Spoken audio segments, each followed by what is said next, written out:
Welcome, everybody, to another edition of Bottom of the Bill. This week, we got our homie Jeremy King on, local legends, amazing sax player. It's always fun having our friends on the podcast. It really ends up feeling more like a hang than anything else, which is really what we're going for here. So before we get to the episode, though, we just want to encourage you to check out the merch store and the link in the description. If you guys are enjoying what you're hearing, you're liking the show, please subscribe, like, follow, and more than anything, share.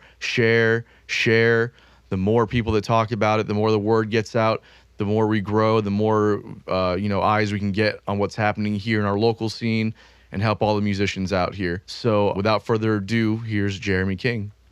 This is Bottom of the Bill.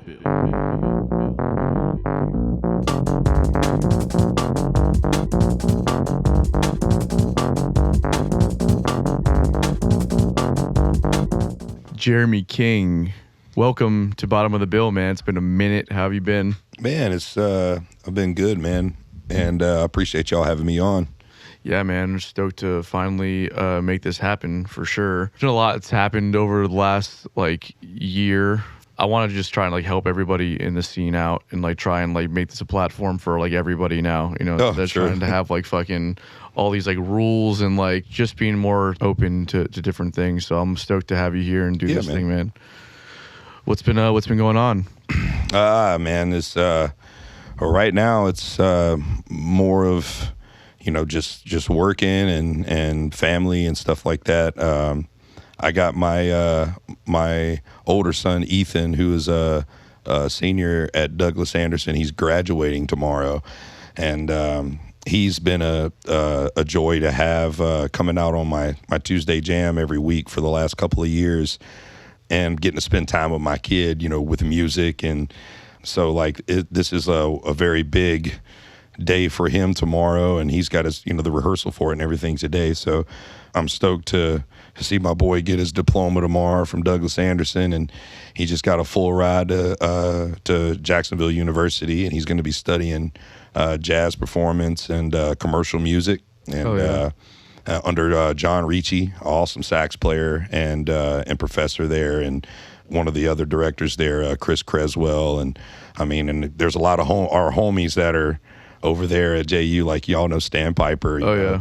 So didn't you have Stan on here once Not yet. before? No. Man, you got to have Stan on here. Stan's been around here doing some big things for a long time. Yeah. But yeah, I'm really stoked for my kid and proud dad and all that good stuff.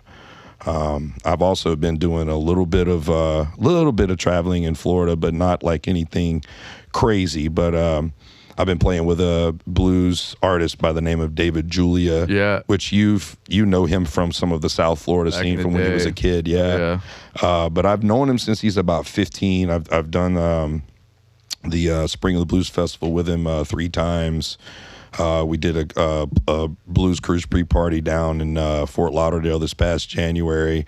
I've done a lot of Blues Society gigs for him in the Villages and a couple of gigs here and there when I'm available. And that's been a lot of fun, getting to play in the horn section, because he's got a trumpet player by the name of Jim Boehm playing with him. And Jim is also a traveling musician. He's a trumpet player from Buffalo, New York. And he and I met for the first time on a gig, and we started just trying to get some lines together, and then we had a rehearsal where we were actually able to learn some stuff together and piece some stuff together. And now it's our horn section is starting to get a little tighter, especially when we get to play a couple of gigs to sort of refresh the material. But that's been a lot of fun, just getting to play something sort of out of what I normally do with my cover band, Yeah, it's a different thing when you're fronting the band, leading the band, and especially as a horn player, because me as a guitar player, if I'm fronting a band or backing somebody up, there's a difference in dynamic as far as what my role is in the band, but I can still be a guitar player regardless. Right. But you as a band leader and the singer of your band, the front person, you're not able to play the horn parts as much, which is a whole different style. Yeah, and the thing is, it opens me up a little more to think more like a horn player instead of a front man.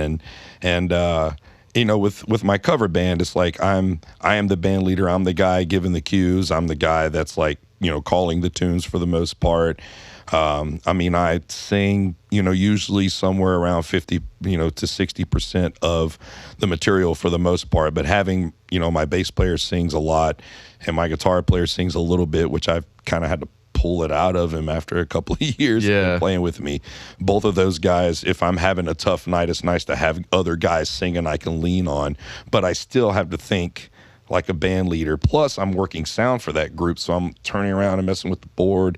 I'm fronting the band, so I'm like in the pilot seat and the co-pilot seat, and I'm sort of a passenger on the plane. So it's like I'm playing a lot of roles in that band. Whereas when I go play a gig with David, or if I go play like a sideman gig with like Paper City Hustlers or some of the other bands that I do sideman work with, I get to just kind of sit back and let the front man do the work up there, and I'm just focusing on horn parts and having a good time and bringing the crowd. Like I can pump the crowd up a little bit just by being somebody off to the side to sort of enhance what the front man is doing. And with David's band, me and the trumpet guy is that's a kind of a fun guy to work with, because he's animated. He's a little bit older than me. I think he's like 51, but he's animated. He's super trying to goof off and stuff off. So it's somebody to kind of bounce off of with that too.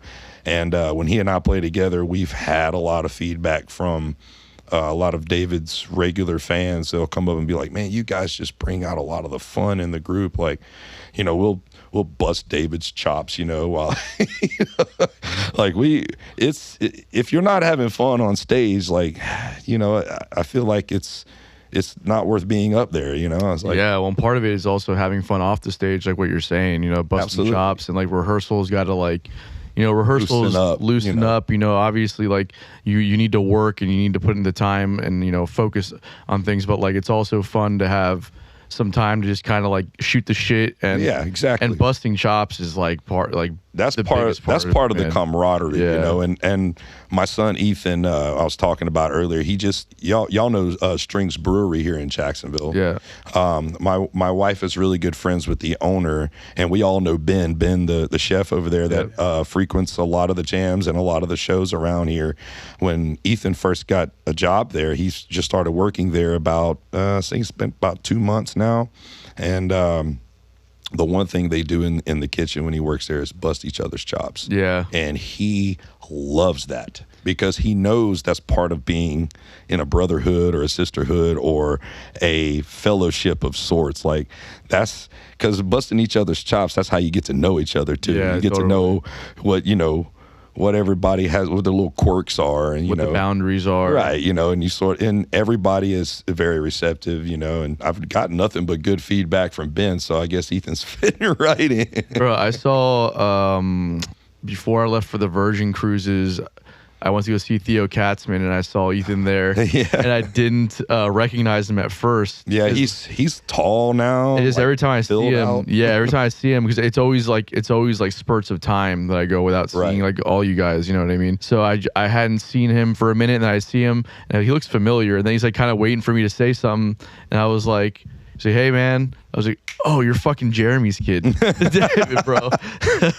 And, oh, man, he loves him some Theo Katzman. He was so excited to be able to go to that show. He's just so fucking good. He is, man. Like, his voice is just, gosh, man. It's creamy, but it can also be like super just rigid and punchy, and he's just like all of these things. Yeah, man. His range, his texture. Yes. That's the texture. That's the texture. And that's the thing.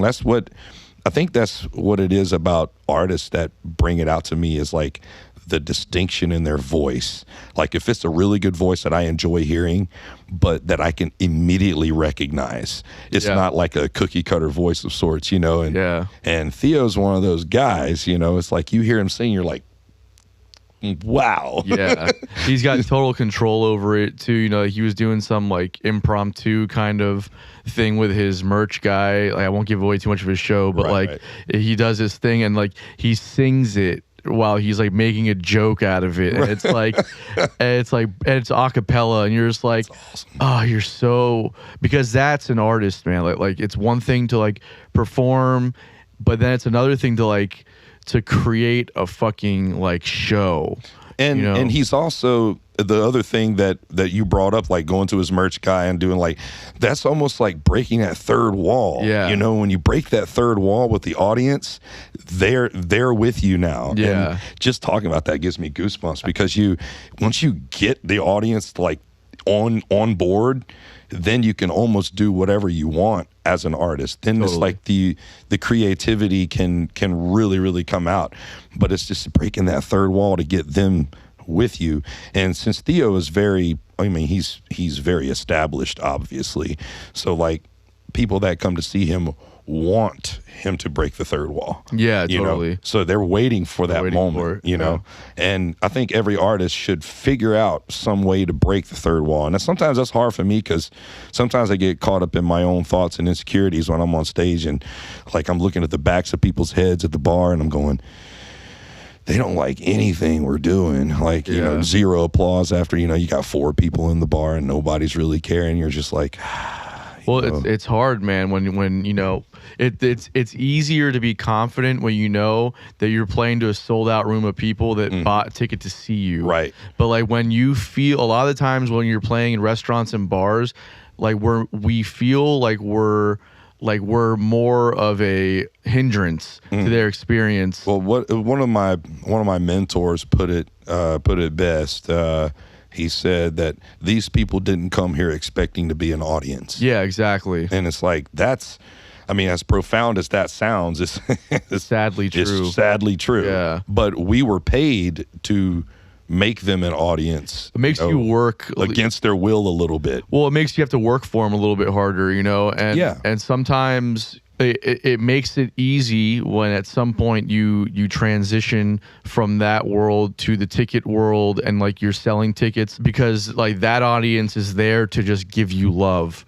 So you can be, if you've been playing in bars and restaurants, like fighting for their attention the whole time for, you know, years grinding it out, then when you get to that level, you can put on the ultimate performance, because it's like, the work is done. Right. You know? All right, guys, this episode's brought to you by Best Buds CBD Store. If you're like me, maybe THC isn't always the right high for you, or maybe the legal status of THC has you a bit hesitant to indulge. So at Best Buds CBD Store, they have an array of CBD and Delta 8 THC products. These guys truly care about their service, so everything is meticulously sourced and prepared to deliver a top-notch product and experience. If you head to their website, you'll find all kinds of educational information regarding Delta THC and CBD. Not to mention, if you use promo code BotBPod, that's BOTB pod, you'll save 10% on your order. This is not a one-time deal. If you use promo code BotBPod, every time you place an order with Best Buds, it will give you 10% off. That's in perpetuity, forever.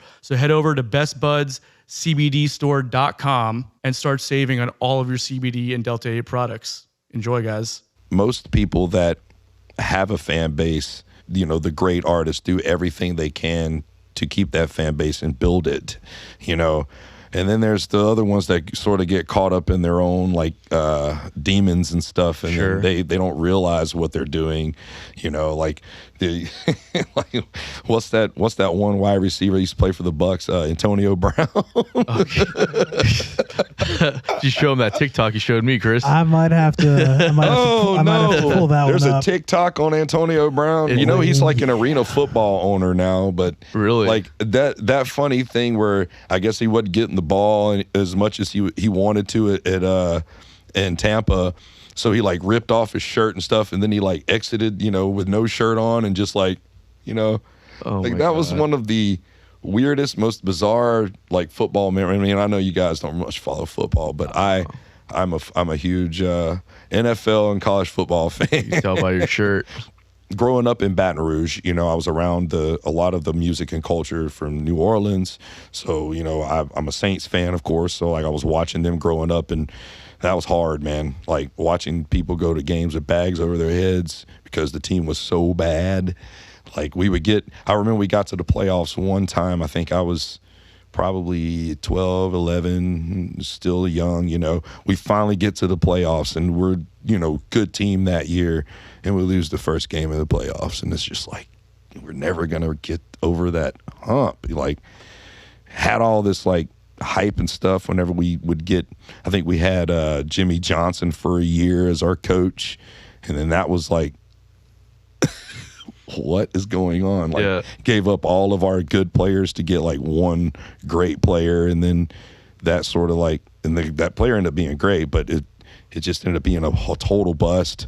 And then Hurricane Katrina in the mid 2000s, and how that just like knocked the city even further back. And I was, in Jacksonville at the time, so I had family that was affected by that. Not only the actual storm, but the aftermath of the storm, of like people migrating up to try to like find a place to make it seem like they have a normal life, and they just lost everything. And some churches were like making these like havens for people to like stay in, so you don't know who's trying to look for a place to live or a place to stay or whatever. So you could have anybody staying at that church, and you could, people getting their houses broken into and their cars broken into in nice neighborhoods because the church was, giving its place for people to stay, and people are struggling and people don't have anything, and they're just trying to get whatever they can get.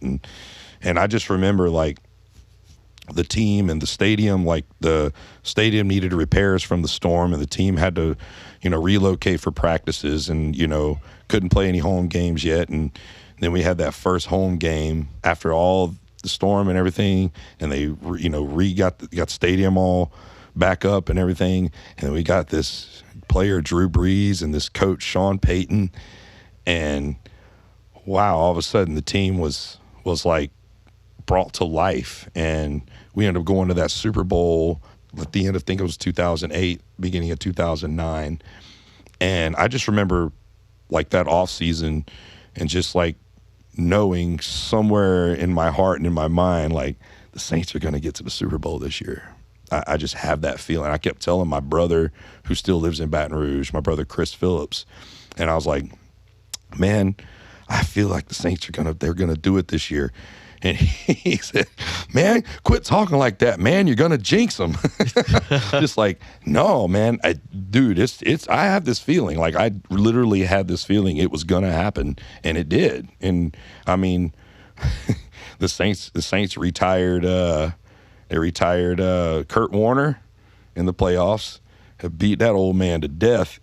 And then they retired Brett Favre, beat that old man to death. And almost retired Peyton Manning, but he had to have some kind of like neck surgery or something after that. But they had to beat him to win the whole thing when he was with the Colts. And that, I just remember that whole season to just being magical, because I knew that that's what that city was going to need to like just get back, because there was so much that city lost. There's still a lot that city like needs to be rebuilt there. And I've heard from people. I have some friends out there that are musicians that we've played with a few times, and just people that I've worked with over the years from there that have told me that they'd never fully recovered after that. Like, even the scene like has taken a massive hit ever since, Oh yeah, and there's a lot of good bands that have sort of helped rebuild the city, like the Dirty Dozen guys, and a Galactic. I mean, they bought Tipitina's and like really turned that place out. Like the Revivalists are out of New Orleans too, and they've good for them for reaching the level that they've reached, because they really broke. Like, Galactic is huge too, in my opinion, but they've kind of made it. They've made it in the sense of like where a jam band makes it, But like the Revivalists have like broken that barrier to the pop world. Radio pop, and I think a lot of that has to do with David Shaw's voice. Yeah, of course, and his look, the whole vibe. Yeah, that guy's a pop star. He absolutely is. But his solo stuff is great. It's really good. Yeah, my wife really got into him after. She got to see the Revivalists. I think they opened, or there was something where they opened for, or I think it was Roosevelt Collier opened for them, and then they played, and Roosevelt played with them. Oh, hell yeah. She had never seen Roosevelt Collier, and she hit me. I was at a gig, and she's like, you know a guy named Roosevelt Collier plays like a steel guitar? And I was like, yeah. And she's like, well, he just played with the Revivalists, and that guy is amazing. Yeah. I'm just like, well, he's definitely a homie in the scene here. Like, he used to play with the Lee Boys, and he's been sort of a prominent musician in the scene of just playing with whoever. Like, I think he did a tour with Jelly Roll recently. He's still with him. Oh yeah, so there you go. I mean, that guy is he's one of the calls, man. So and I remember I was playing a gig somewhere in Mandarin, and Sean Taunton and Shane were going to be playing with Rosie at the Blue Jay. And this was after that Revivalist show with Rosie. Sean Taunton hits me up. I'm literally like packing up the last few things, you know, and he's like, "Hey man, you want to come and sit in with Roosevelt Collier?" Yeah, where at? He's like, "We're up at Blue Jay. Just come and hang." It's me and Shane, and we're backing up Roosevelt. And I was like, "Oh, that sounds cool." So then I hit my wife up to tell her that this was happening. And she's like, "Can I come? And can I bring Ethan?" And it's like, let me find out. So I hit Sean up. I'm like, okay. I told my wife about it, and she was, trying to get her to come up. I said, "Is it okay if Ethan comes in?" Because Ethan was a little young. He was, I think, 14 or 15. And he's like, "Let me make sure with Kara, the owner." And Kara said, "It's cool as long as, he's with his mom." So it's like, yeah, it's fine. Yeah. So we went up there, and I got there, and I see Mr. Underdahl over there. Chris Underdahl is running sound, and I'm just like, this is all right. So this is like a, family sort of event here, and I just don't know Rosie like personally, but I've been around him many times. I've seen him play, at least, a half a dozen times around, at festivals and stuff like that. And then I got to sit in, and it was just like everything was sort of improvised, but Rosie sort of had the arrangements what he wanted to do. And because Taunton and Platten were both just like,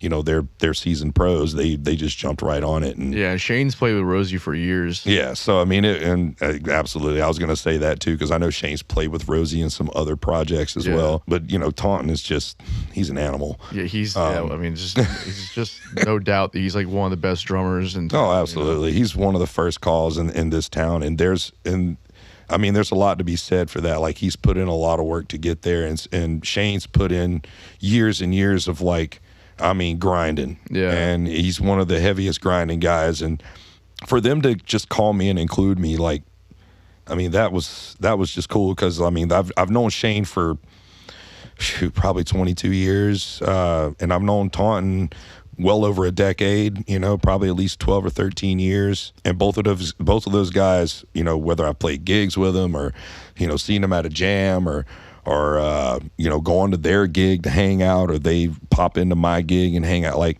it's all just been like, we've been brothers, for this entire time. And one cool thing that Shane has brought to the table that this town has needed since I moved here was the community over competition concept. Oh yeah. And he's preached that for a long time, at least as long as I've known him. Westbrook was a big proponent of that too. Yes, I think both, and in the town, I think this scene is really going to miss Westbrook a lot. Yeah, I hope they're already feeling it for sure. Yeah, he's always sort of been a positive influence on the town. When he came here, he was a whirlwind. Like, he wanted to work, he wanted to get his name out there, and he did all the right things to get on the scene. And I remember he was playing with Paul Ivy when they had the Ivy West band. Yep. That's the first time I ever saw or met Westbrook.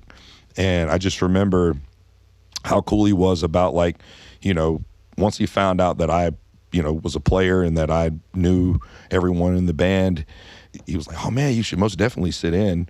And then, we heard each other play, and it was like, yeah, we're brothers, already, and that's the kind of concept that some parts of the scene here when I first moved here didn't quite grasp. And it's like they didn't want to let someone sit in or have an opportunity to get up and play.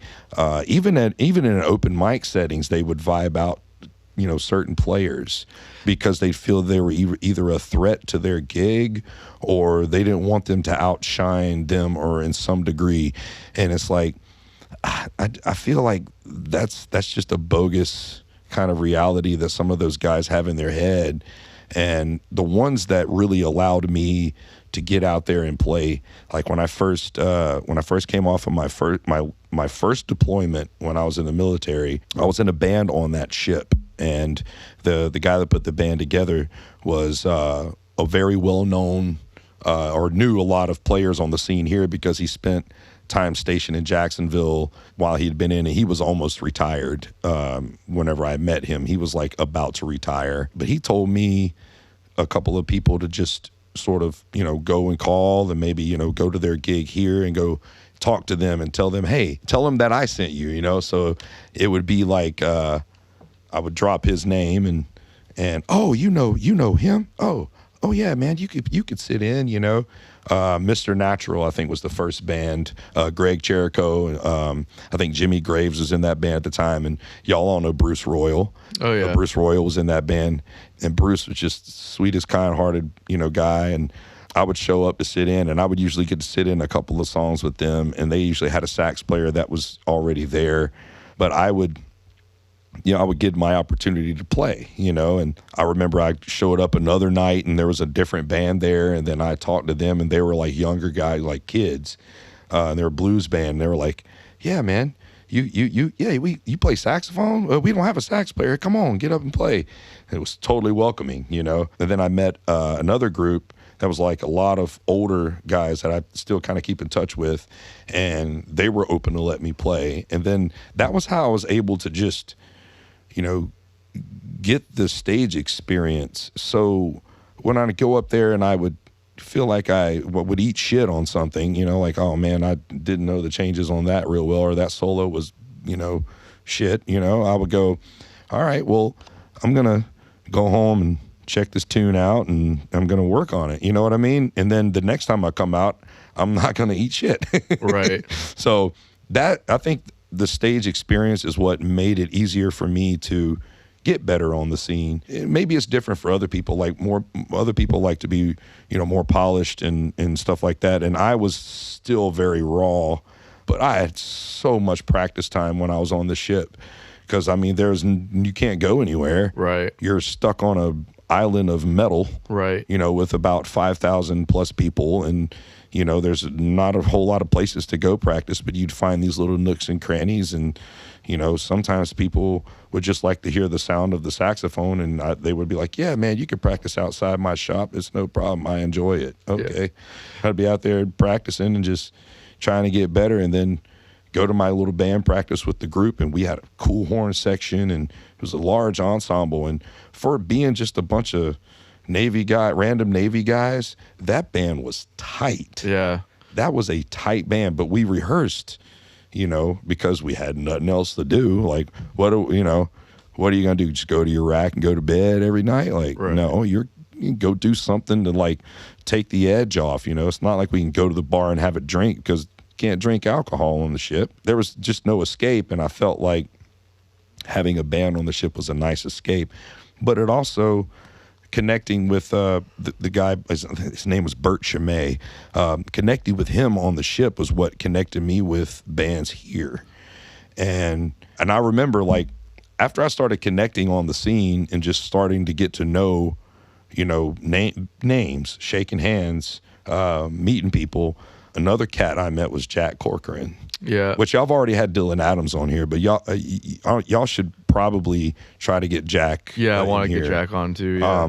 Jack's been on this scene longer than most, and he's always been a focal point in just about every band he's ever been in. Yeah. And he has a style to his playing that's like his. Every time I hear him play, I'm just like, gosh, man, that tone. Yeah. That sound. Like, Jack is another distinct sounding guitar player, and he was one of those welcoming people for me on the scene when I moved here. I remember going to seeing him playing at Ragtime when the Freebird was open, which is now Surfer. He would play in a couple of different bands there, and he was always sort of a leadership role in the band of some kind. And whether he doesn't sing or anything like that, but you can definitely feel his leadership presence in every group I've ever seen him with. Yeah, people are keeping their eyes on him, and the way he plays. He's like you said, he's got a unique voice on the instrument.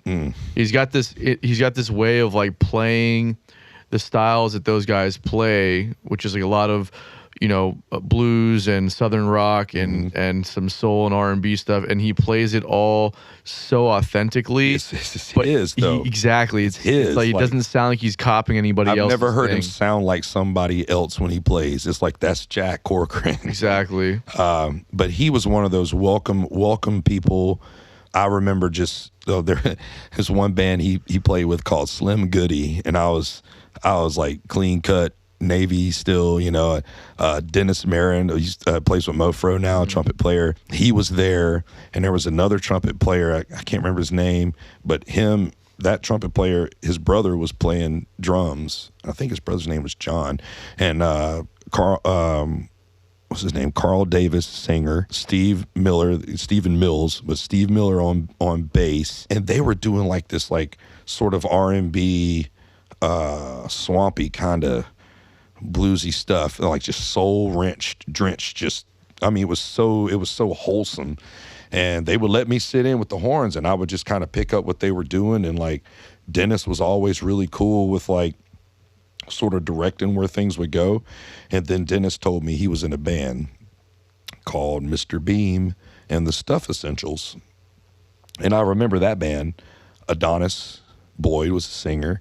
But that band was just a funk like whirlwind, man. They played at Lynch's back then, but I went to go check them out, and horns were like doing dance routines. Him and Van Battle on trombone. That's another cat that used to be on the scene around here for a while. They had such cool choreography worked out, and they were playing stuff that really nobody else was doing, and they were playing a lot of funk, a lot of like just good, wholesome funk, soul, hip-hop infused. It was just good stuff, and people were going to see them. And it's funny because it's like a lot of the people that sort of rotated in that band are now in Mofro. Right. So, the cream rises to the top, as they say. Right. But Dennis has been with Mofro for a long time, and I remember probably maybe 14 or 15 years ago, he was in town, and he told me, I ran into him somewhere, and he gave me his number, and he was like, man, if you ever need a trumpet player on a gig, man, hit me up, because I'm going to be in town for, a few weeks. And just guilty pleasure, I had enough budget on a gig to hire him as a third horn. And I had my buddy Alex Pendix, who's Navy now, military now. Mm-hmm. And he was on the gig too. And we hired Dennis, and man, you want to talk about elevate your horn section, because Dennis will play the parts that you show him or you want him to play. But if you really want him to like be creative and come up with horn parts on the fly that are just hip, and yeah, like bring that guy in, because he'll make your horn section sound great. Yeah. Even if you can get him to arrange your parts too, even in the studio, if you want to pay him to come in and I'm sure he can arrange with the best of them. And he has a certain it's a discipline where he doesn't overplay, and but man, he has so much in his bag. And he's such a good guy too. Like I like working with him and hanging out. I don't get to see him as much as I used to because he's, on the road, but like what a cool guy that guy is, man. Yeah. But hiring him just as a guilty pleasure was like well, we're lucky here in Jacksonville to have a lot of great players that are welcoming and just cool people. When I first moved here, that was something that I noticed, and I have to give a lot of credit to you and to Westbrook and Shane Platt and Sean Taunton and even Jack.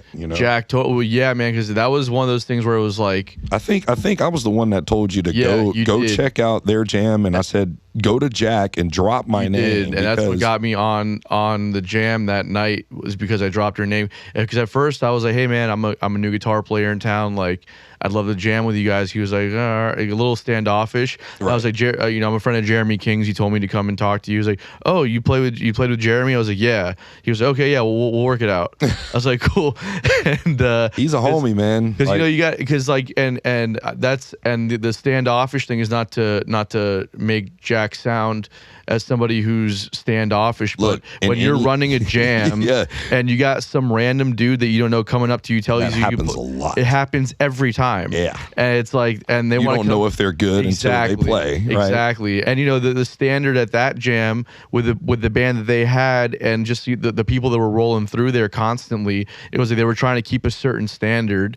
So when I came up, he was just like, it's not that he even wrote me off. It was just like kind of like, all right, man, well, we'll see.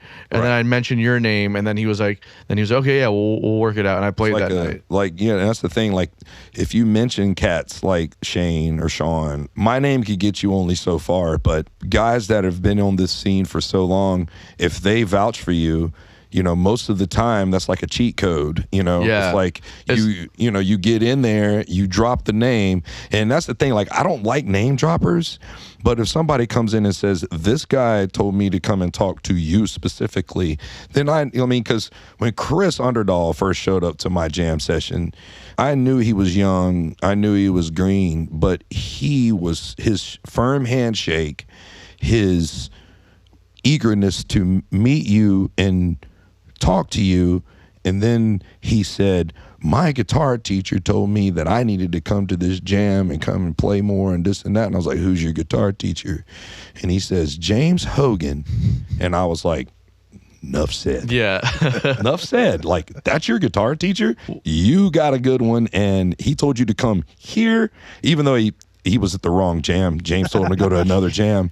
But he ended up at my jam, and the rest was history there, because Underdog I think he got his wings at my jam along with a lot of the other jams that, you know, the same guys, Westbrook, Shane. Yeah, but it was specifically yours. Your jam, yeah, really. I mean, like, I was there for, I probably didn't miss a Tuesday for about a year. Oh, yeah. You know what I mean? And the times you would miss is because you would go on vacation to go visit your family in North Carolina or something. I'd be out of town or something. But like when I was in school, that was just like the stomping grounds. Then you would bring other students that you were working with. Like, I mean, Gene, who's not here right now, but like Gene's worked with you guys in the podcast, and Gene's turned out to be one of the best sound engineers, and I mean, just a tech guy from hell, man. Just he's not here to brag on himself, but he was doing the main stage video wall this weekend at Jazz Fest. Like, I know. He's been bumped up the chain quite nicely.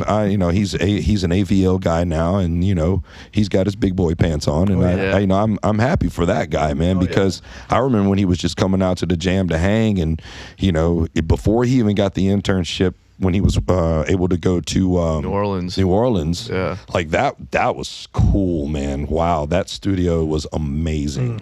But he knew his way around that place, man. Oh yeah, like that dude he's the real deal, you know. And it's so funny, like Underdog's the real deal as well. And just remembering like him coming on the scene as being green, but like driven.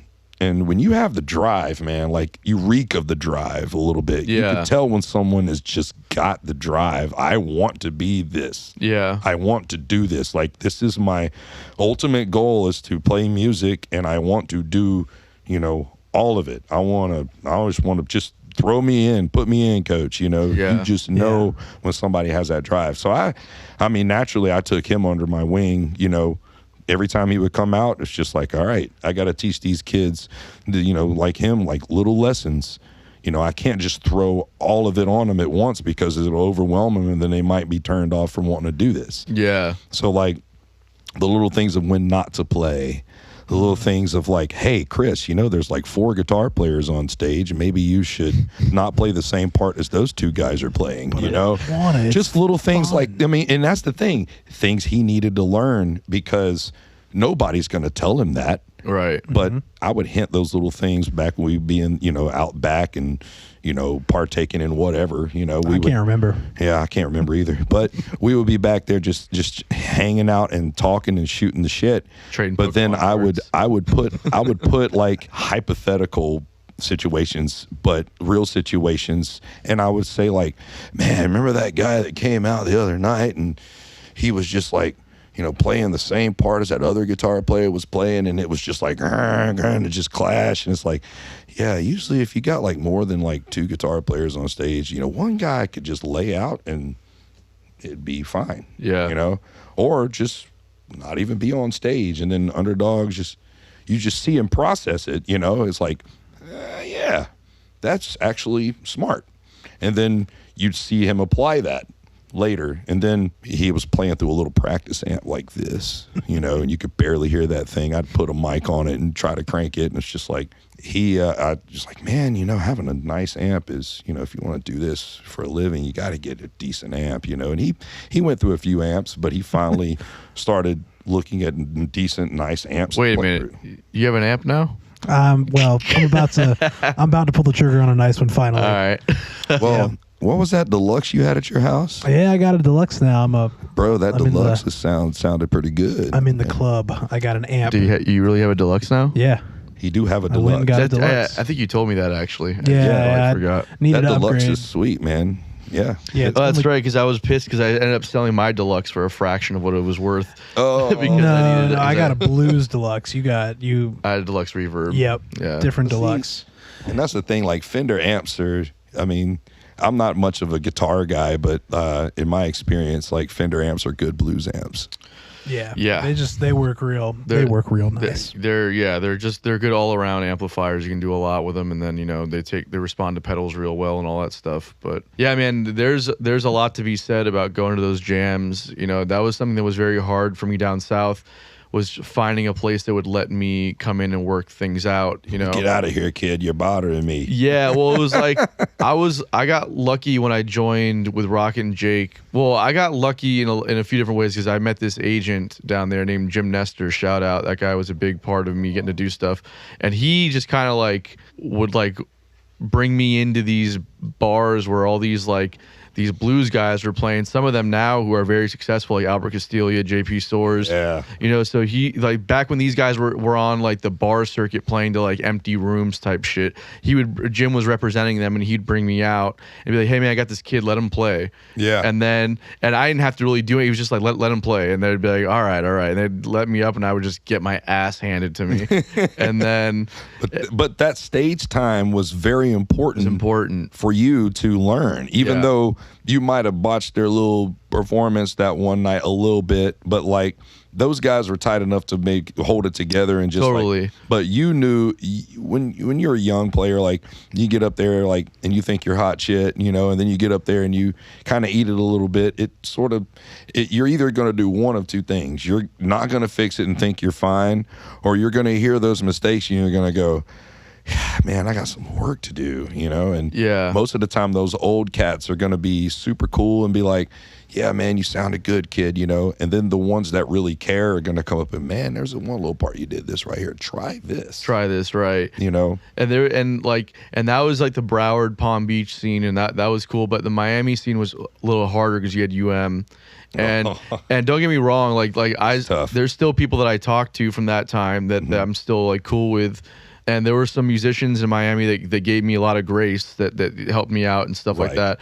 But there was so much of it that was so like, well, if you can't hang, then don't even worry about it type attitude. And it's just like, that doesn't do a lot to help cultivate a scene. In fact, it kind of it makes younger guys not want to come out and do their thing, which means that they end up going elsewhere. Mm-hmm. And Miami's so famous for that, where you have like some of the best musicians in the world just popping out of there, and then they're just like, all right, well, I'm out. I'm going to New York, going to LA, and and that's it.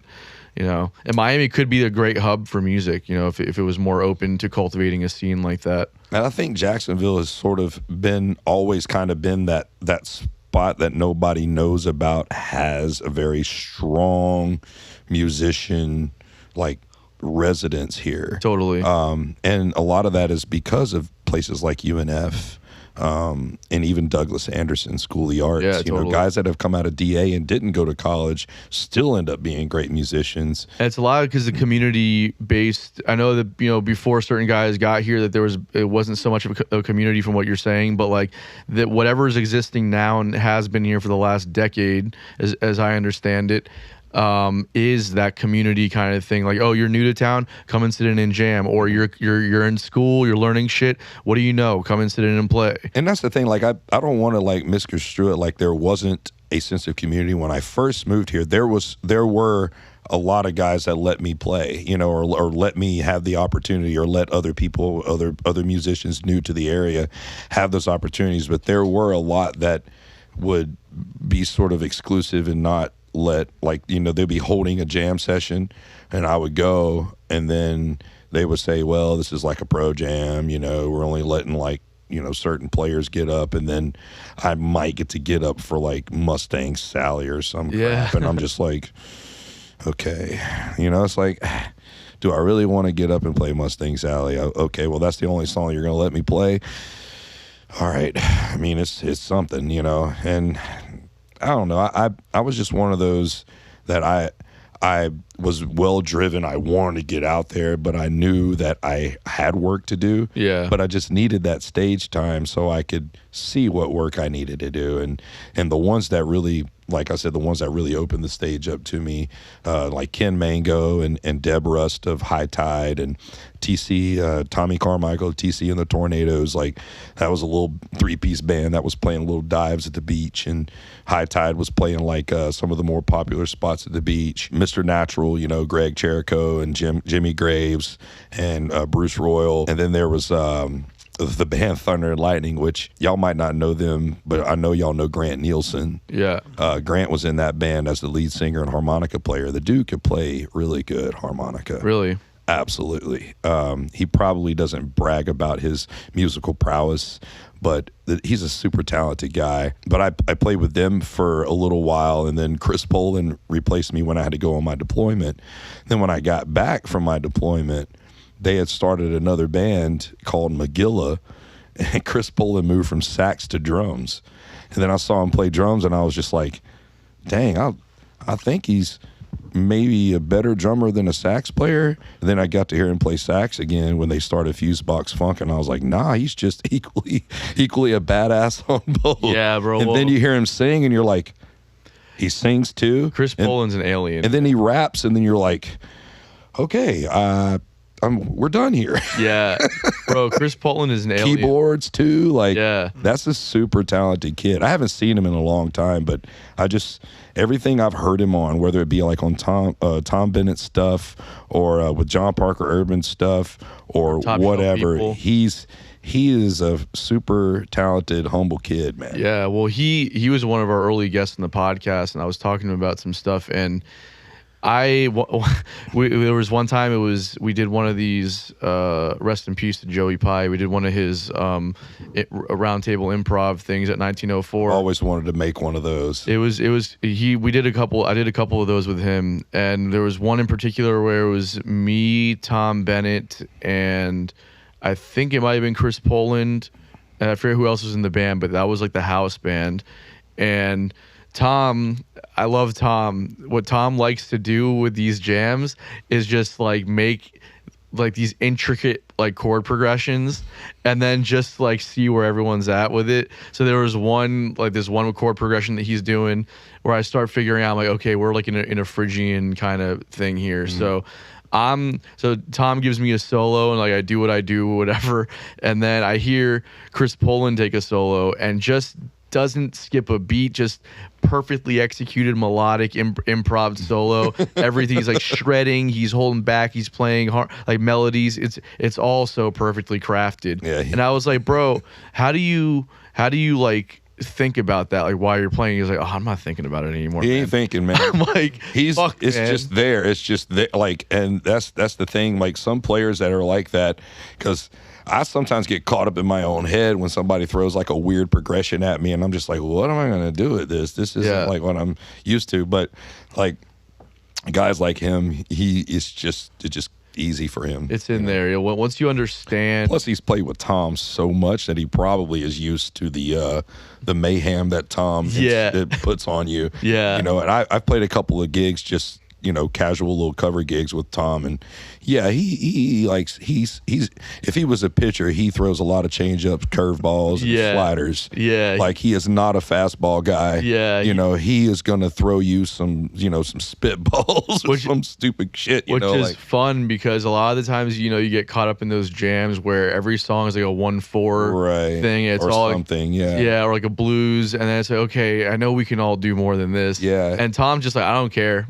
He brings a little chaos to it, and that's what, and it brings you out of your comfort zone a little bit, which is good for you because then it might make you play something you didn't think you had in you. Yeah, that's the beauty of that. That's why I enjoy those moments more. Almost, I mean, I definitely enjoy them more, even though it's usually very uncomfortable for me. if it's supposed to be, that's why. You know what I mean? Like you get just all too often, like you go to a jam and it's like, okay, what do you want to play? Well, we all know "Use Me," right? Okay, fine. And then it's like, do we have to do them? And it's like, hey, can we play that Bill Withers tune? I'm just like, please don't say "Use Me." Yeah. It's like, are you talking about like that other song? What's that one song that Bill Withers does that's not "Use Me"? Yeah. What's that? or like you do like a blues or something, and it's fine. That's all fun. I just like jamming with people. That's fun. But like it's cool when you get into a moment with people that just like don't care about what the standard is, and they like just pushing the boundary of creativity, and you go in there and it's just like. In a jam setting, that's what makes a jam a jam. Yeah. Is like, okay, the song's in 2 chords and we're all playing the same 2 chords. And you'll get those guys that don't really have like the creativity or the thought in their mind to play something cool with those chords, or maybe like give some space in those chords. They'll just sit there and chunk those 2 chords in the entire time. Yeah. And it's like, why can't that guitar player just go ding, ding, yeah, ding, ding, something to kind of be out of the way where it's not just yeah. It's like, but those are the ones that are you separate as, okay, that guy he probably isn't a pro. Yeah, they don't know yet. And he doesn't understand, or he never learned. Yeah. And then you got the guys that are like, all right, we're going to take these 2 chords and we're going to, and then all of a sudden, instead of going to the 4, they might go to like a sharp 5 or something weird, or like, hey, we're going to go to the 2 right here, and then, you'll see somebody cueing something. It's usually the bass player or a chord instrument, but somebody has to take some kind of leadership role in a jam session to where you sort of know where everybody's going, but at the same time, if you have everybody on stage has the knowledge and the capacity of education enough in music to where you just hear things happening, and then everybody sort of like goes with what's happening.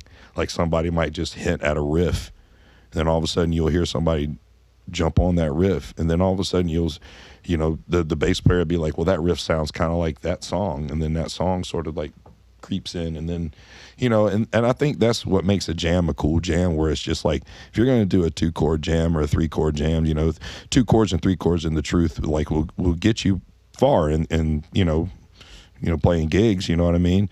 In a jam session, it's like, if you're not playing something intricate and weird like jazz, where it's like very complicated and can be very complex, and you have to have a certain education level to play that. If you're playing in a jam session, it's like funk or R&B or blues or whatever, you could play your 1-4-1 stuff and have a good time and everybody can have fun. But if you can elevate that a little bit, like with some cool, like, chord voicings, having that cat that can just like comp some really cool stuff.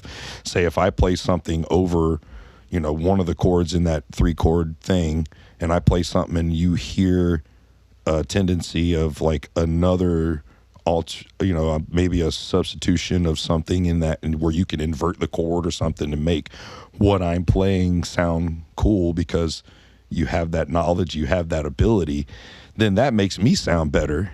and then that makes the jam more enjoyable. Totally. You know, and having those kind of players. And I think Tom Bennett's one of those guys. Like, oh, yeah. He just doesn't go to a lot of jams. You know, he's, you know, Tom, you're a hermit crab, man. Yeah. You're a hermit crab. You get out once in a while, but mostly for gigs and stuff. And you don't get out to jams very much, and I wish you would. He definitely knows how to elevate those scenarios. And I love playing with Tom. I haven't played with him in a long time, but and man, I don't know if y'all seen that guy's lost some weight. Yeah, man, he looks great. He looks awesome. I just played with him Wednesday, and he's absolutely killing it in all regards. It's awesome. Beast mode right now. That's awesome, man. Where'd you play with him on Wednesday?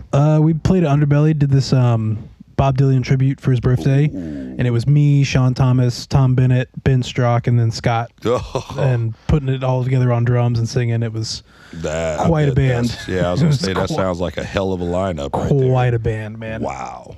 Okay. Well, I missed that. Yeah. That's the thing. That's the thing. It's hard to, there's so much going on around Jax these days. I play every Wednesday, so like Wednesday nights are usually for gigs, but not to mention Scott doesn't have social media, and you couldn't find any other people that are less active than Sean Thomas and Ben Strock on social media. So it's like there's virtually no promo for it, I'm sure, outside of the venue. And Underbelly had a sponsored post, so say anything you want, they're not going to see this, right? No, I that was not to disparage them. I love like those guys. All of those guys I just mentioned are some of my closest friends in Jacksonville. They're good friends of mine as well. That's why I say that. Sean Thomas, like it's funny because like I'll get a message from him on like Facebook Messenger like once every year or two, just to be like, hey man, I hope you're doing good. Like if you ever need me for a gig or something, or if you ever need any like real estate help or anything like that, like give me a shout. Just hope you're doing well. He's always been a good friend. I've used to see him at the Monty's Jam, and he played with Ben for a long time, and the what do they call it, the 40 watt or whatever that band Herta Watts. Herta Watts. It's the 40 watt club in Athens, Georgia. Oh yeah, that's what I was. But yeah, I mean, I just remember seeing Ben more at the jam sessions too. Like he used to come to the Tuesday jam more often. Yeah. When it was at Perfect Rack, and I want to say he's come to the Alibi when it was first started there. That's the cool thing about running the jam, man. A lot of the cats that come through the scene, or they first move here, they'll hear about the jam. They'll go on social media and they'll look for keywords and say, what's the open mics, and somebody will drop mine in there, and then the person will show up, and then I'll meet that person. Like I met you, when you first moved here, you came. I felt so bad too, because the first time you came to the jam, it was like you were saying about when Jack Corcoran, you first told him, yeah, I'm a new guitar player in town. Kind of did the same thing. Yeah, totally. But I let you play. Yeah. But I just didn't let you play with the good people, the good folks, the good players. Because I remember I walked in, it was Chelsea and I, and then Sean Taunton walks up. And he was like, he was the house drummer at the time. Yeah. And he was like, hey man, you want to play? And I was like, wow, did you just ask me that? Normally I have to come here a few times and wait to be acknowledged. But yeah, I'm down, And so I think we put you up with like a drummer this kid named Kyle or something. Yes. I don't even know what happened to that guy. Yeah. He was not a very good drummer. Well, he was trying his best. Right. And Sean was like, okay, cool. Well, I'm sure we can make that happen. You talk to that guy with the hair over there. Yeah, me. Yeah. Right. And I was like, all right. So that's when I talked to you. And you're like, yeah, all right, man. It's kind of like, yeah, all right, man. And we'll get you up. And then that was it. I was like, all right. Got you up. And then after we heard you play, I went over to Taunton and I was like, man, if he comes out next week, man, we got to get him up with the house band. Yeah. Like, we can't do that to him again. Yeah. Like, that's because we heard you play and it was like, he's actually a really good player, and he just moved here, and we got him up with the practice squad. Yeah. You know what I mean? But it's also like being a professional, you understand what the pecking order is and how it works. So like, and you were super cool. Like you understood that it's going to take a while. Like you knew that going in. So, but a lot of players that the ones that have the egos and insecurities, they get offended. Like they would get mad if you bump them or if you put them up with something. Like then they would feel like that they're above this or whatever. But you came in knowing that it was going to take you a while to get on the scene, but like you approached it correctly in a way of like, I'm just going to do it, you know, and you got up, you played, and you made an impression on me, and you made an impression on Taunton, and it was just like, bro, like, yeah, you got to go check out. And I told you immediately about other jams. Like, yeah, totally. I've always like, you know, don't just come to mine because there's more. You know, yeah, well, you told me about the Flies Tie Jam, which is happening the same night that your jam was, and you were like, you know, if you're staying, because at that time I was staying out by the beach, and you were like, you know, if you're out there, you should check out this jam too. And then you told me about the Monty's Jam, which I ended up running a few years later. I ran with you a couple of times. A few times, say, right? Yeah. And Sean Thomas too. Like you and I'd run it. I think Brian Jenkins and me have run it. Louie and me. And, you know, that was that running that jam was like almost like a rite of passage. I feel like everybody's had like a moment. Well, that jam has a lot. Like that jam had been happening on the scene before I even moved here. Yeah, like, it's the longest running jam in Jacksonville. It was run by Cowboy Joe, I think, for a long time. I think was his name. But he used to play in a band, and that's why I think I got it messed up. He used to play in a band called 40 Watt Mojo. Oh, okay. And they used to play like, you know, just covers and stuff, but like really fun little thing. But I just remember when I was out of the Navy and I was like getting out on the scene more, and I already kind of knew everybody. People were telling me about it, and it was called, you know, it was like, yeah, you got to go to Monty's, and they have bands on Fridays. And I was like, oh. So I went up there and sat in with the with, you know, whatever band was there. When I got there, I remember Steve Miller was there, and I want to say it was a bunch of like players that had been on the scene like for a long time already, and they saw me walk in and they were like, "You're playing with us for our set." I'm just like, okay. So I didn't have to sign up. I was already like going on a set with the guys that were up next. I was like, oh, well, that's like a fast track, you know, okay. But usually when I go to a jam, I just hang, and, you know, if I get to play, I get to play. If I don't, I don't, you know.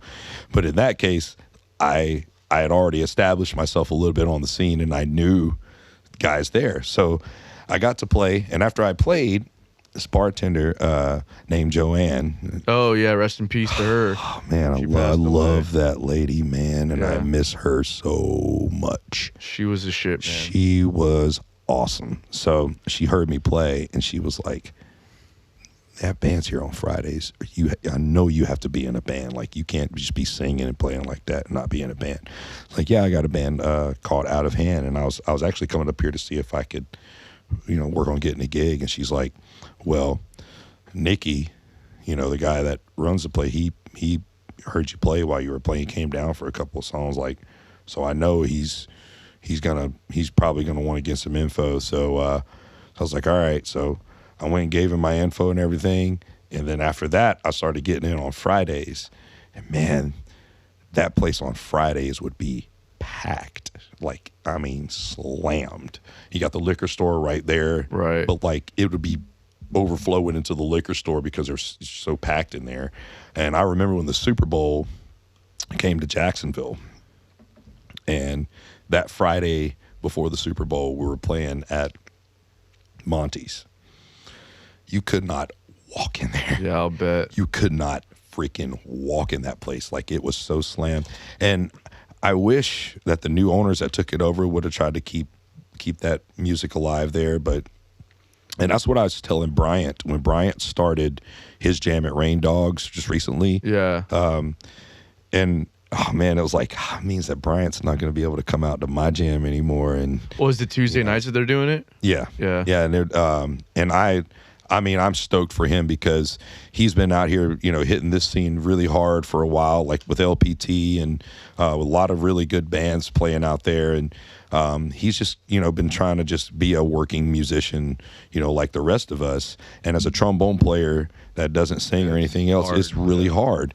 And Bryant's been that call, though. He's been that cat. And I was just like, I found out he got the thing at Rain Dogs. I was like, man, I said, Riverside has needed a jam now for a while. So since badly. That Monty's jam went away, like you're going to reignite that area, and I'm so stoked for Riverside. Yeah. I'm so glad, like, he's got a really good lineup with him, too. He's got Mylan.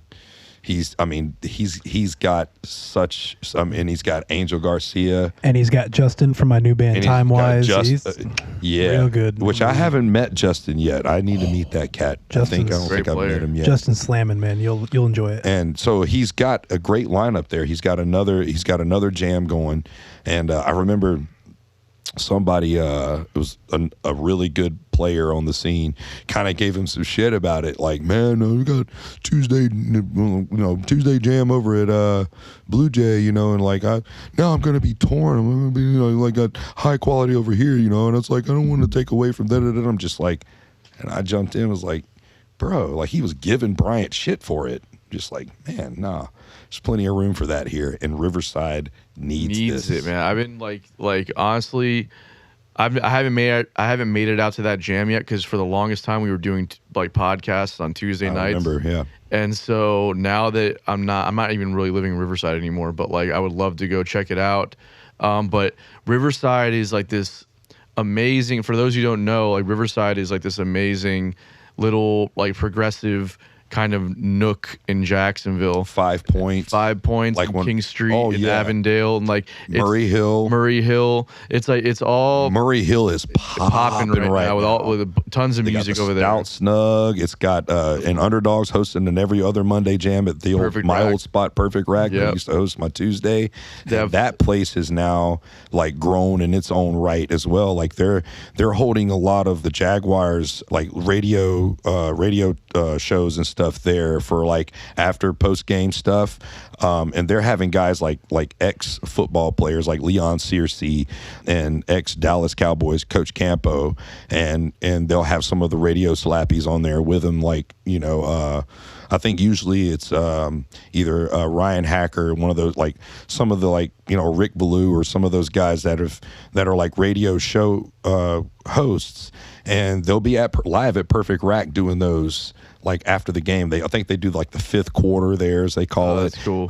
But like Perfect Rack is becoming a pretty big hub here in Jacksonville, and they've always sort of been that one hidden gem. When we were going there, Taunton and I used to go in there and like get food and have a couple of beers, but now they're a full liquor bar. Right. They've kind of rearranged a lot of things in there and like made the place look really, really nice, and their food is off the chain. Yeah, they got good food now too. Mm-hmm. And but just like that whole area, and then you got Buckner's Beer Hall, which is doing the jazz nights on Wednesdays. Oh, and then I heard about that. I think the Flamingo place is doing some music too. I think so, yeah. And then there's another spot right on that strip there that's doing some stuff. Mm-hmm. I think you have Jack Mock's place, Mock Shop. They do some cool little showcase stuff there from time to time, and also just a great music store in general.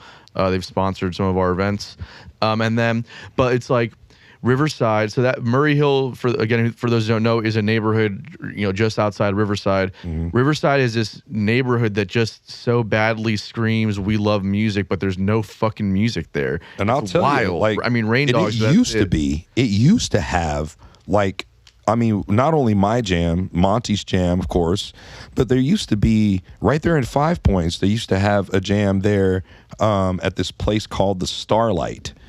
And this was like in the early and mid 2000s, and my current guitar player in Fat Cactus, Eric Herron, him and Patrick Evan McMillan, who everyone knows as singer Patrick. He used to sing backup for Mariah Carey way back in the day, and used to have a band in Jacksonville called Aerial Tribe.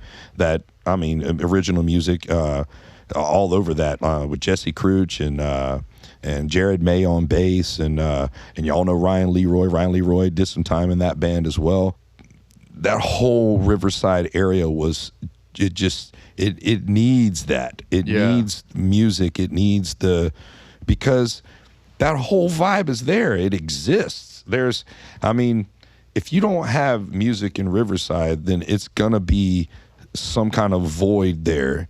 It needs it, know, and when that Starlight Jam was going on, man, you want to talk about some badass players coming. Even Kenny Hamilton would run through there sometimes and host that jam when Pat couldn't make it. And I remember one of the times I attended the jam and Kenny was there. I think it was like maybe 2008, 2007, around that time. Kenny was running the jam, and he was, you know, he started singing What's Going On by Marvin Gaye, and he sang like, you know, a couple verses, chorus, you know, and then played some sax, and then blew me and my sax player, Alex, blew our minds, because we were just like, man, this dude, holy crap, you know. And Eric was there, and I believe Josh Green on drums. Like, it was a great lineup. And then I talked to Kenny out, like right after they come off of the set. I walked up to him and I was like, Kenny, it's like, man, Jeremy King, nice to meet you, man. It's like, how high can you get up in the altissimo range on the saxophone? The altissimo range is like the high scale range above, like where the saxophone naturally goes to. You know, you have to start, you know, kind of, you know, closing the reed off a little bit to get those high notes out. And he looks at me and goes, chromatically? Me and Alex just like looked at each other and was just like, okay, he's about to blow our minds again, you know. And then he starts going up the chromatic scale in the altissimo range. And then he got to a certain point and it was just like, okay, that's enough. Good Lord, man. Then he runs that jazz jam at Blue Jay now. Yeah. And he also taught my son Ethan private lessons for about 6 years. And when COVID happened, it started getting sort of difficult to, you know, we had to start doing them virtually and things like that.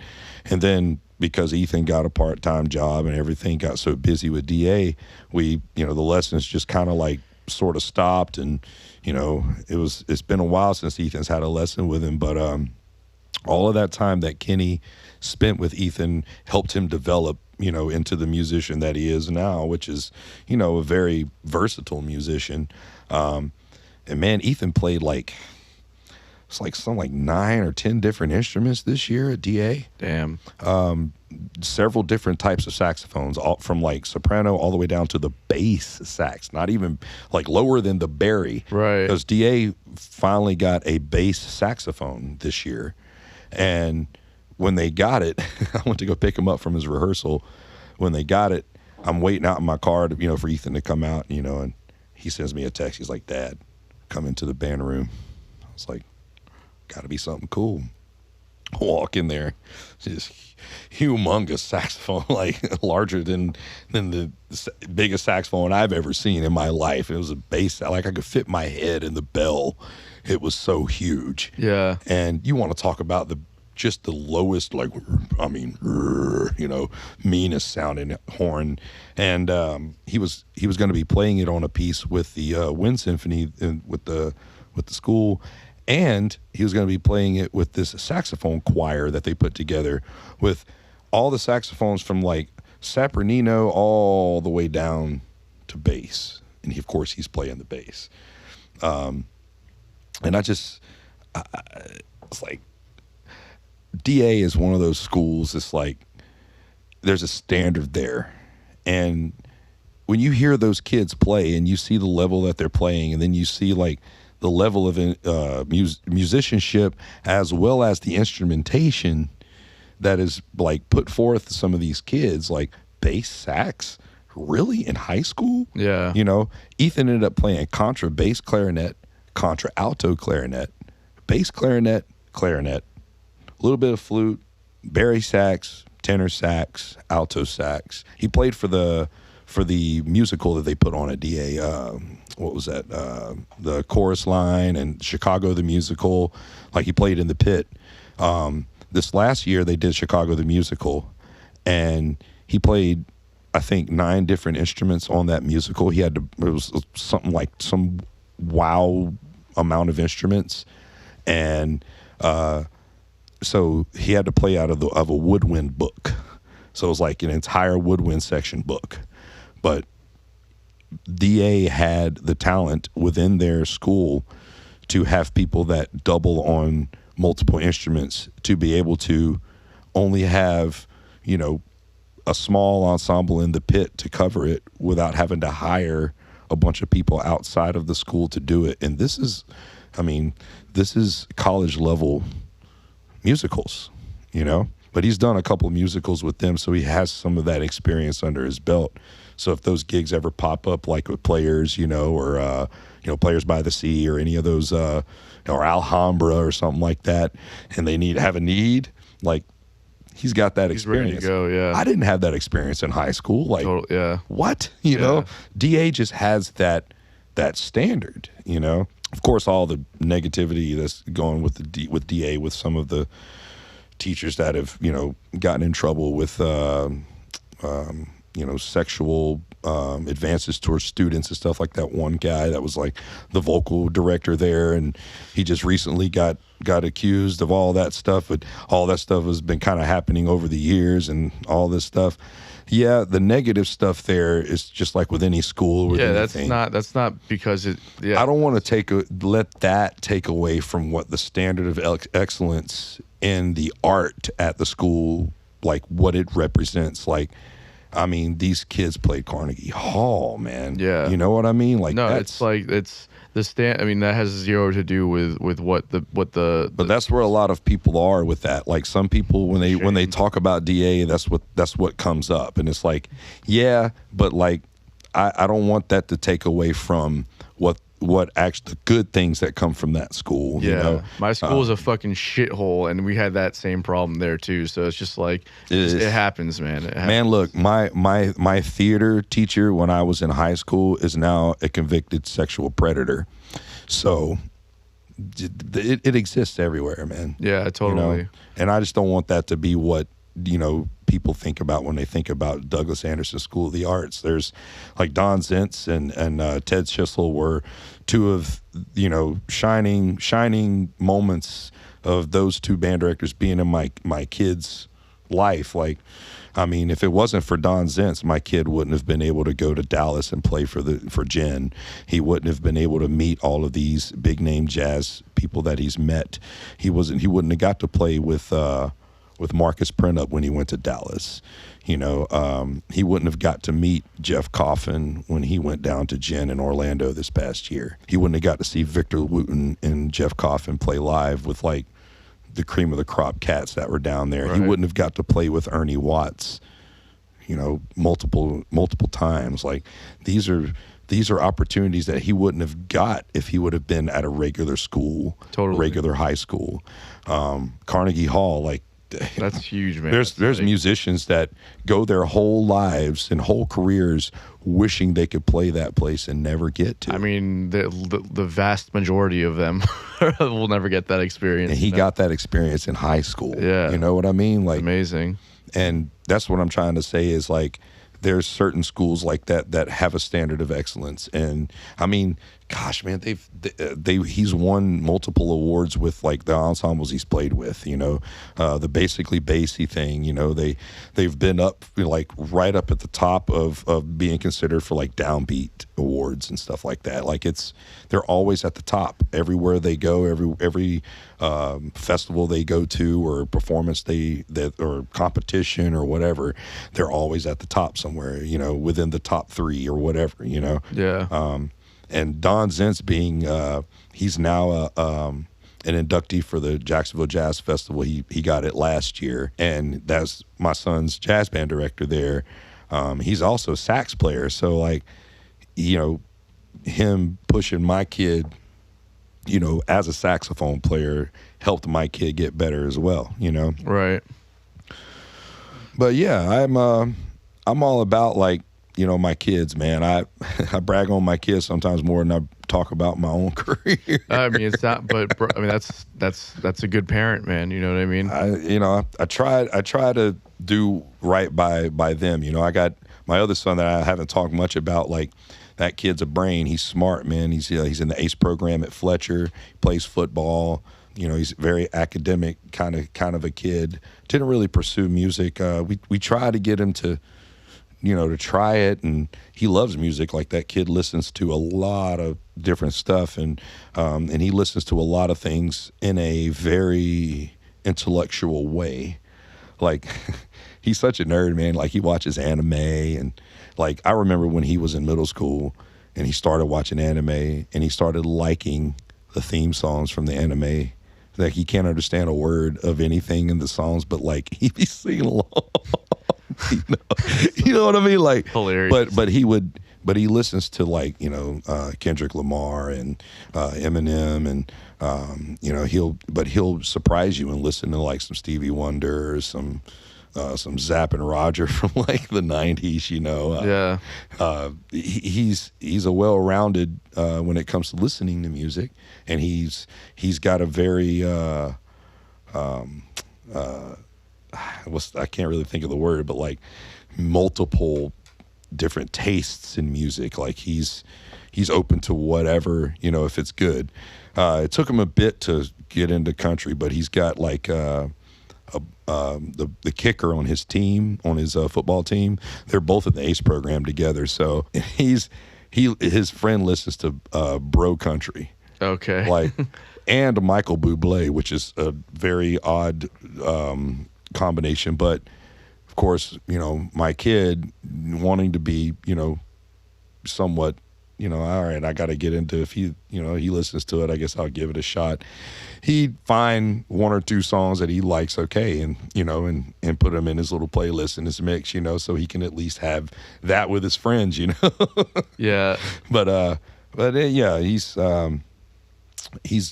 actually just finished the spring football season and had a minor concussion because last few plays of the game he got his bell rung. He plays linebacker, so he's hitting constantly, you know, but played really well.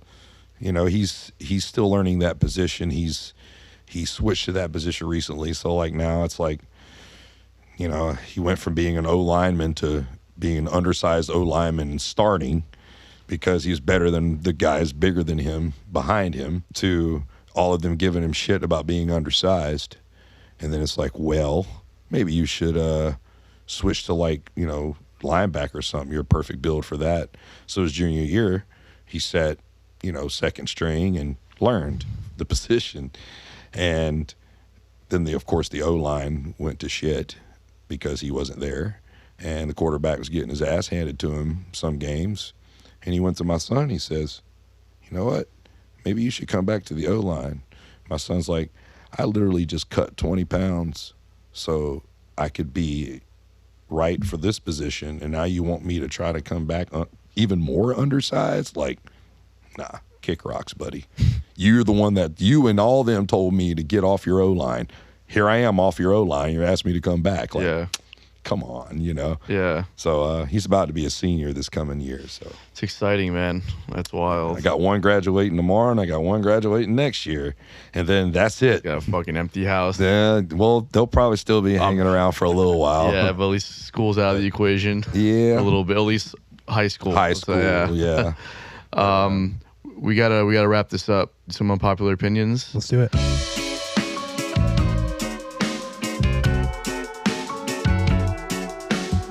So are you familiar with this segment that we do?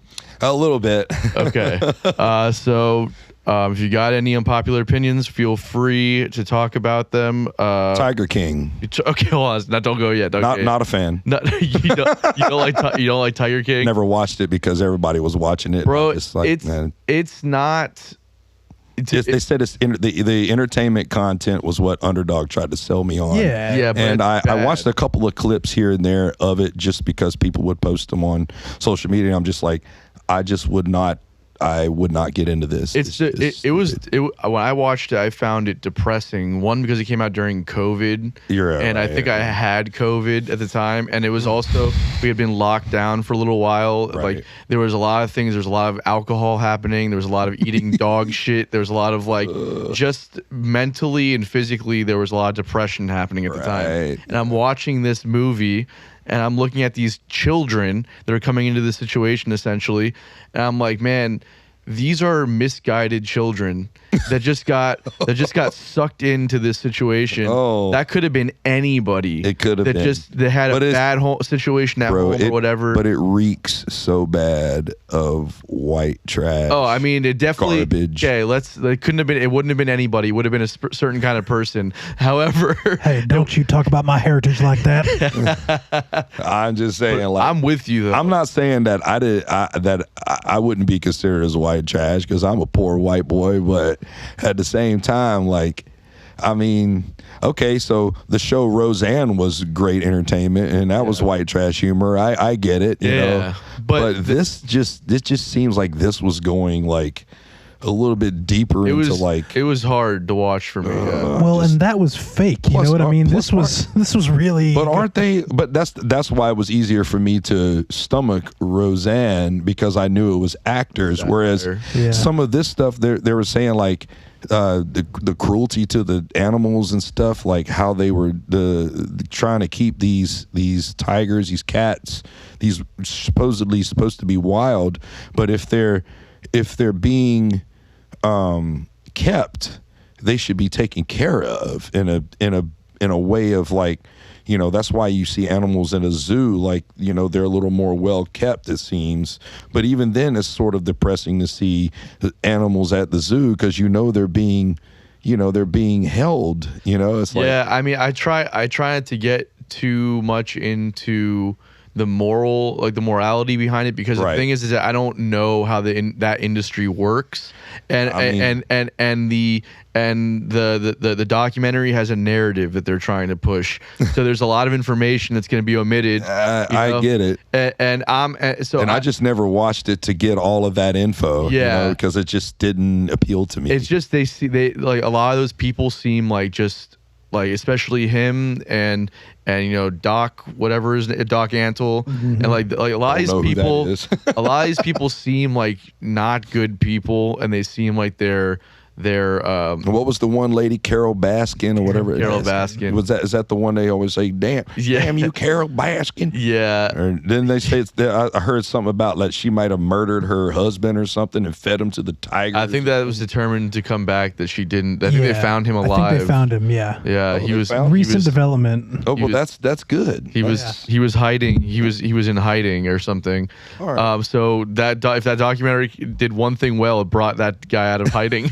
That was just a perfect storm. You know, that would have never gotten popular if we weren't locked in our house for 2 months. Like, so much shit gets put out on Netflix. I feel like that's probably why I didn't, because I didn't want to succumb to like, oh, I got to watch this piece of crap because I have nothing else to do. I'm going to do something more with my time. That was a perfect representation of where our society was mentally at that time.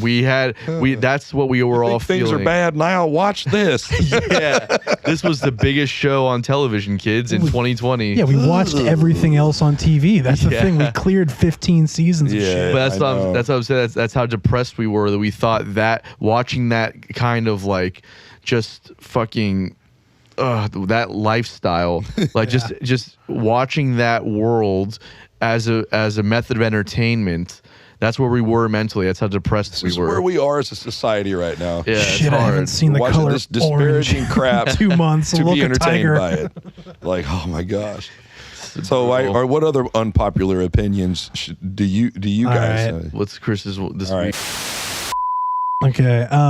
The nicer the barbecue joint, the worse the barbecue is. Yeah. Oh, you know what? I could get behind that. Yeah, I can get behind that because most of the time you're scuzzy looking mom and pop shop types of restaurants have the best food. Best 100%. Shit, man. Like, you know, and it's not and that's the thing, like they'll try to, like some of these places try to spruce up they have all this money to like put into a place, but they don't have the soul and love in their food. If a barbecue spot's got a Michelin star, hot garbage. It's bullshit. Well, here's the thing: is that means it's not barbecue. That means it's some kind of elevated thing that some chef thought was cool to put together on. That's the thing about a lot of that kind of food, right? Is that the thing is that it's not supposed to be good for you or good at all. No, it's supposed to be delicious. So it's supposed to be delicious, right? It's supposed to have nutritional value, of Well, course. I don't know about all that, but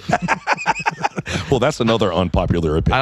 I don't think anybody has ever gone to a barbecue joint saying, "I got to get my protein." I get my protein.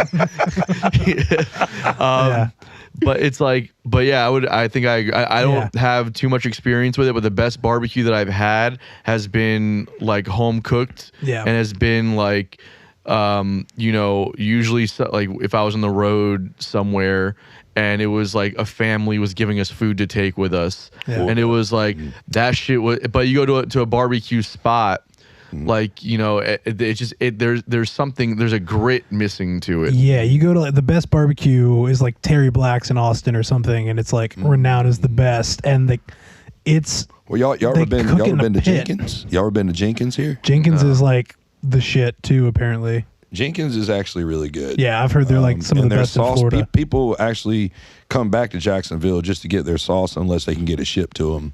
Like, I mean, but they've been a staple here for a long time. It's really tough to find a solid barbecue place without trying it first, or at least getting like somebody to tell you need to go check this place out. It's, you know, if you know somebody, like if somebody like Alex Sears came up to me and said you need to go check this place out, because I know he has a certain standard when it comes to barbecue, cooking, smoking meat and stuff like that, because of what he does at Underbelly. Underbelly is fire. Underbelly's got that's there. Because of cats like Alex Sears who know what they're doing back there with the smoker. And I'll tell you, I was talking about strings to you guys, or I think we were off the air. We're talking about strings, but my son started working at Strings, and Ben is the head chef there, and they have the owners there. They have a smoker from Sonny's in the back that they use to smoke the meats there. So when you get their smoked wings, like they'll smoke them for a few hours. And then right before you order them, they'll drop them in some grease for about a minute to get that crisp on the outside. And those things are amazing. Yeah.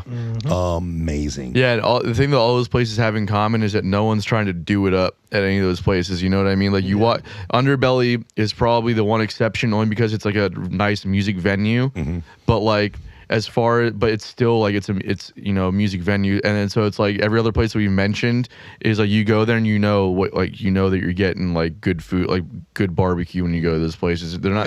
It's not like fine dining or like a dressed up like fancy. And that's place. The thing. Like when you go to get barbecue, you're not looking for fine dining. No, you're looking to get your hands messy because you want to pick up the ribs and get the little bit of that sauce on your fingers. You want to pick up the wings. You want to pick up the chicken. I mean, all that Louisiana just came out. Look, man, if I'm going to get barbecue, I'm trying to ruin a T-shirt. So let's get absolutely let's throw it down. I mean, like that one country song said, "I got a barbecue stain on my white T-shirt."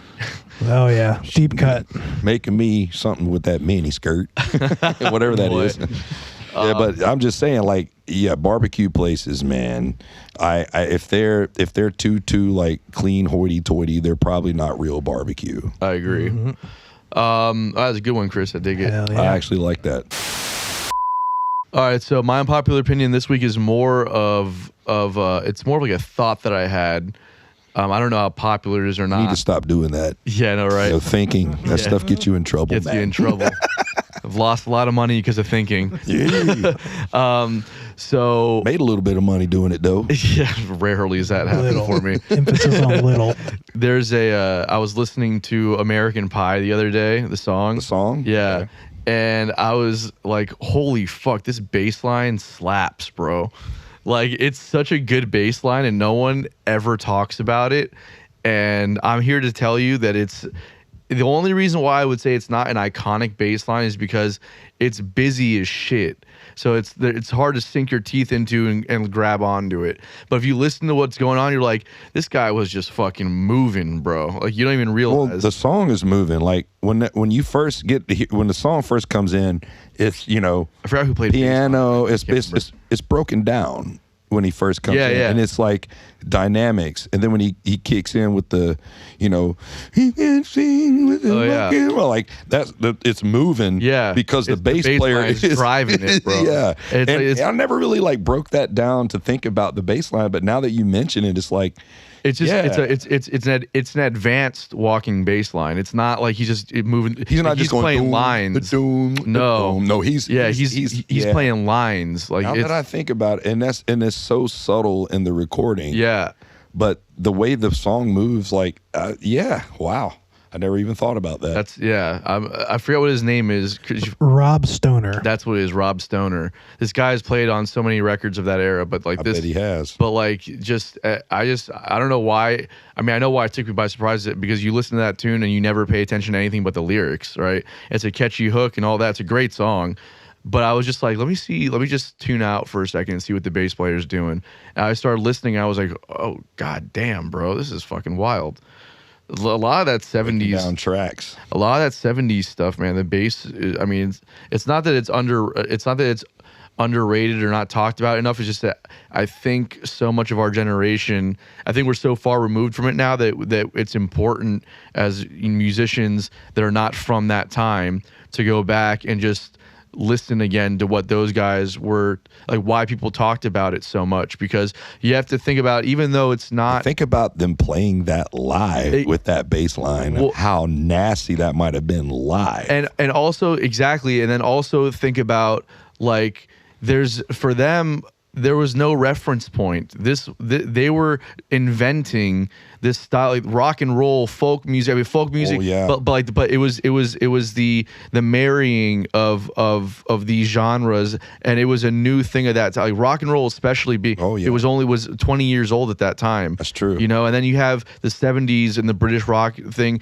and like just this integration of these different styles of music. Like there was no reference point for that. And there was also the technology of multi-tracking that started in the 70s. Yeah, and that's why musicians were able to like really break down their mix, so they wouldn't, because in the 60s, you remember like the Motown era and the doo-wop era and like the 50s and all of that. Like, all right, we got to do it in one take with everybody playing it live, and then they cut.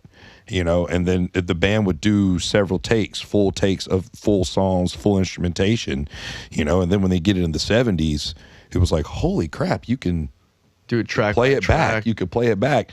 And it's funny because the movie Ray, they kind of showed that in the movie Ray, where he got in a little argument with his girls because the girls, one of the girls was drunk. I think like Margie was drunk or something, and he kicked them all out of the studio, and he sang all their parts without them. Yeah, like because they showed him that day in that actual studio recording, they showed him like where they showed him he could play it back and go back over. You can overdub, and it was just like, and he was like, "Whoa, Nelly!" And then like it showed Margie like make fun of him because she's drunk, and then he kicks him out, and then after he kicks him out, he's like, "Well, no, let's just run it. We got the studio time. I'll do it." And then he was singing. They showed him singing each part. And it's like you couldn't even tell that was Ray's voice on the recording. It sounds like the girls. Right. Like, wow. Like that's where technology sort of in the studio started making it easier for artists to put their takes the way they wanted it to sound. To fully explore and execute their ideas creatively, and it's like, and it's just wild. I was listening to some Crosby, Stills, and Nash the other day too, and I was just like, and I'm listening to some of the bass lines again, like just first off, just super repetitive, and just sit there and just play the same thing over and over again, like perfectly executed like that. You're just like, God, that takes such discipline. Yes. And then again, thinking about it like in the way where what was their reference point to play this way over this kind of music, or it was told them to do that, or did they come up with that exactly themselves? Exactly, it's literal, they're the pioneers of this kind of music, and I think that a lot of times we forget, because we go back and we listen, with all the advancement in music today, and especially the boundaries that have been pushed through jazz and fusion and the marriage of rock and all that stuff. It gets so advanced, and we forget, like we go back and listen to like music of the 60s and 70s, and we're like, yeah, it's cool, but it's not this. It's like, well, yeah, it's not that, man. But these guys had all this. It paved the way for this. It paved the way for all this. Like these guys all do what they do because this was the trail that was blazed for them. All right. This was the template and then they took the template and they added a little something to it, or that maybe they took something from that template and then applied it to whatever brand of music that they're trying to do. Exactly. And I feel like genres started to merge in the 70s, and then when the 80s came along, it was like, what is this crap? Because there's a lot of electronic stuff coming. Terrible. Yeah, genres were eliminated. Oh, there's an unpopular opinion. The 80s was terrible music. I talk about it a lot on this show. Actually, I hate the 80s. Come on, man. There was a lot of good that came out of the 80s. I know that there is some of my favorite artists are from that era, but I'm just saying that there's a lot more that I hate than what I love. So you're not a big Depeche Mode fan, I take it. Not at all. We gotta wrap this up because I hear them setting up next door. It's about to get real fucking. It's about to get Metallica-ized. Yeah. Okay. But Jeremy, thank you for being with us today, man. This is a lot Appreciate of fun. y'all having me, man. Absolutely. It was a good hang. Yeah, we'll do it again for sure. Absolutely. Maybe without microphones next time. We'll just hang out. Yeah. We have to monetize all of our conversations now. All right. From now on, that's where we're going. Thank you guys for tuning in, and we'll see you next time. Peace.